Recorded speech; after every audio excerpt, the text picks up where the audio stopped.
आज रात हम एक खतरनाक मोड़ पर खड़े हैं। सवाल यह नहीं है कि जंग होगी या नहीं, बल्कि यह है कि क्या यह पहले ही शुरू हो चुकी है। क्या यह तीसरे वर्ल्ड वॉर की शुरुआत है? मैप को देखो, खिलाड़ियों को देखो। ईरान और इजराइल, दो पुराने दुश्मन, अब एक जानलेवा टकराव में फंस गए हैं। यह कोई छोटी क्षेत्रीय लड़ाई नहीं है। इसके नतीजे दुनिया भर में दिखेंगे। दुनिया देख रही है, इंतजार कर रही है, अगले कदम से डर रही है। यह ईरान बनाम इजराइल से कहीं बड़ा है। दोनों के पास ताकतवर साथी हैं, महाशक्तियां जिनके अपने एजेंडे हैं। इजराइल अमेरिका के साथ खड़ा है।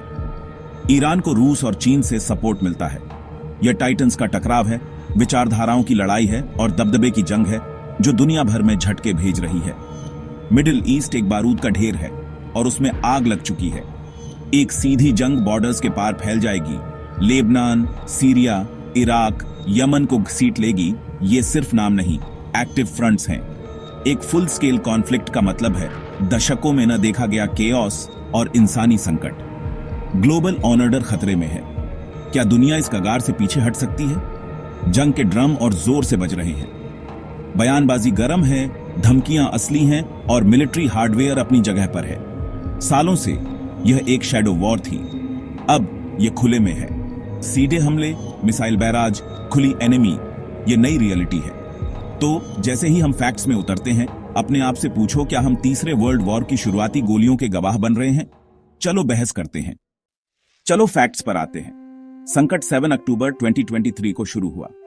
ईरान के सपोर्ट से हमास ने इजराइल पर एक क्रूर हमला किया। प्रॉक्सी द्वारा जंग का ऐलान। इजराइल ने गाजा में जबरदस्त फोर्स के साथ जवाब दिया, हमास को खत्म करने के मकसद से। तबाही बहुत बड़ी थी और इलाका एक बड़े कॉन्फ्लिक्ट के करीब आ गया। ईरान ने हमले का जश्न मनाया और अपने प्रॉक्सीज को सपोर्ट बढ़ा दिया। लेबनान में हिजबुल्लाह, यमन में हाउथी, सीरिया और इराक में मिलिशिया।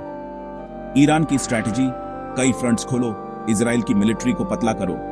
हर स्ट्राइक, हर रॉकेट, रेड सी में हर हमला संकट को बढ़ाता गया। शैडो वॉर अब खुले में दिख रही थी। इजराइल कई फ्रंट्स पर लड़ रहा था, ईरान के सपोर्ट वाले एक कोऑर्डिनेटेड नेटवर्क के खिलाफ। सवाल बदल गया, ईरान और इजराइल सीधे भिड़ेंगे या नहीं, बल्कि कब। 13 अप्रैल 2024 सब कुछ बदल गया। पहली बार ईरान ने अपनी जमीन से इजराइल पर सीधा हमला किया। 300 से ज्यादा ड्रोन क्रूज मिसाइलें और बैलिस्टिक मिसाइलें। शैडो वॉर खुले युद्ध में बदल गई। क्यों? बस कुछ हफ्ते पहले दमिश्क में ईरान के कॉन्सुलेट पर एक हवाई हमला हुआ, जिसमें टॉप IRGC अधिकारी मारे गए। ईरान ने इजराइल को दोषी ठहराया। तेहरान के लिए यह एक रेड लाइन पार करना था।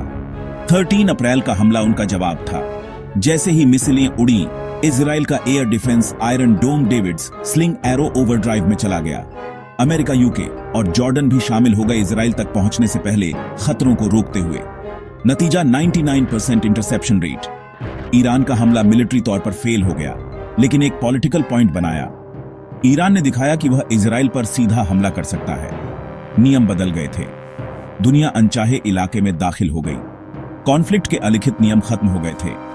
अब दोनों पक्षों ने उन लिनियों को पार कर दिया था जिन्होंने एक बार जंग को शैडो में रखा था।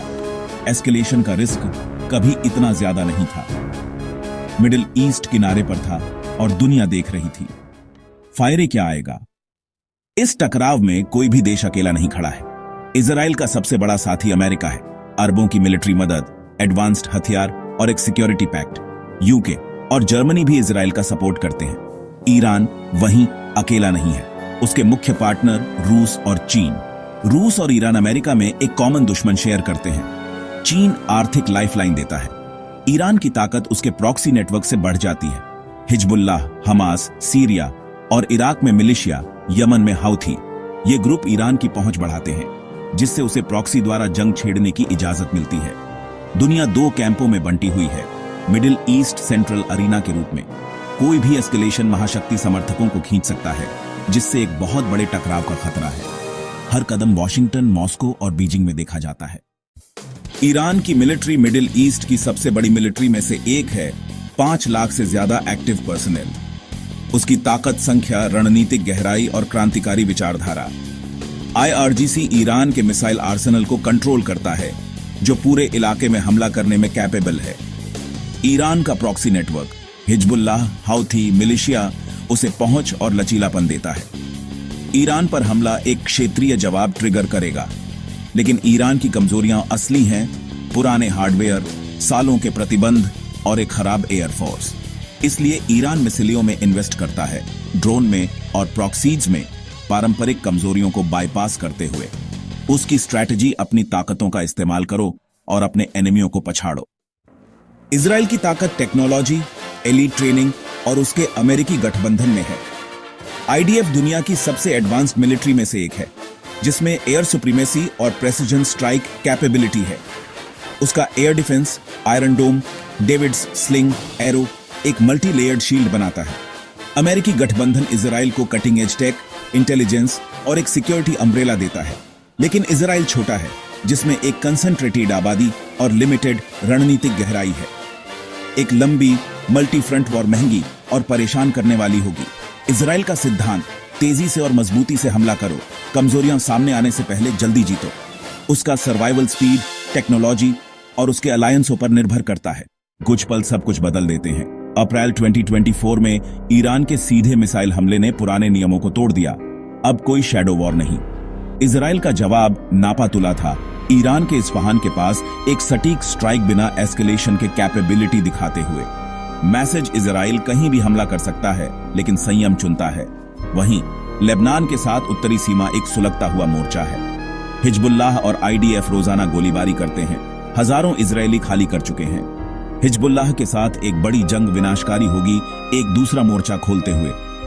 इन टर्निंग पॉइंट्स ने पुरानी सीमाओं को मिटा दिया है। ईरान सीधे हमला करेगा। इजराइल ईरानी हवाई क्षेत्र में घुस सकता है। उत्तरी मोर्चा एक टिक टिक करता बम है। कॉन्फ्लिक्ट अब एक सीधा टकराव है, जिसमें क्षेत्रीय युद्ध का खतरा हमेशा मौजूद है। एक गलत अनुमान तबाही मचा सकता है। मिडिल ईस्ट एक नए ज्यादा खतरनाक युग में दाखिल हो गया है। एक फुल स्केल वॉर कौन जीतेगा? एक्सपर्ट सहमत हैं, कोई सच्चा विजेता नहीं होगा। इजराइल का टेक्नोलॉजिकल एज शुरू में भारी नुकसान पहुंचा सकता है, लेकिन ईरान की स्ट्रैटेजी सर्वाइवल है, मिसाइलों और प्रॉक्सीज को छोड़ना, ताकि इजराइल को घर्षण के युद्ध में खून बहाया जा सके। दोनों पक्षों को नुकसान होगा। इजराइल की अर्थव्यवस्था पंगु हो जाएगी, आबादी आग के नीचे होगी। ईरान का इंफ्रास्ट्रक्चर नष्ट हो जाएगा, अर्थव्यवस्था ढह जाएगी। जंग शायद फैल जाएगी, क्षेत्र को अस्थिर कर देगी और एक वैश्विक संकट पैदा कर देगी। फैसला, आपसी विनाश, जीत नहीं। इजराइल शायद लड़ाई जीत जाए, लेकिन अगर लागत बहुत ज्यादा हो तो जंग हार जाए। ईरान शायद लड़ाई हार जाए, लेकिन अगर उसका शासन बच जाता है और इजराइल अकेला रह जाता है तो जीत का दावा करे। इस जंग में तबाही ही एकमात्र निश्चितता है। हम एक चौराहे पर खड़े हैं। 3 भविष्य संभव हैं। पहला, फुल स्केल वॉर, कयामत, महाशक्तियों को खींचना, विनाश स्प्रेड आना। दूसरा, डिप्लोमेसी और शांति वार्ता मुश्किल, लेकिन स्थायी स्थिरता का एकमात्र रास्ता। तीसरा, अंतहीन संघर्ष, कोई जंग नहीं, कोई शांति नहीं, बस चल रहे प्रॉक्सी हमले और गुप्त ऑपरेशंस। क्षेत्र एक चाकू की धार पर बना हुआ है, एक गलत कदम से आपदा। अंतिम सवाल, क्या यह तीसरे वर्ल्ड वॉर में बदल जाएगा या डिप्लोमेसी जीत सकती है? लाखों लोगों का भाग्य दांव पर है। तेहरान, तेल अवीव और वॉशिंगटन के नेताओं के हाथों में दुनिया का भविष्य है। हमें देखना चाहिए, समझना चाहिए और शांति की मांग करनी चाहिए। भविष्य अनलिखा है। फायरे क्या होता है, यह अब किए गए चुनावों पर निर्भर करता है।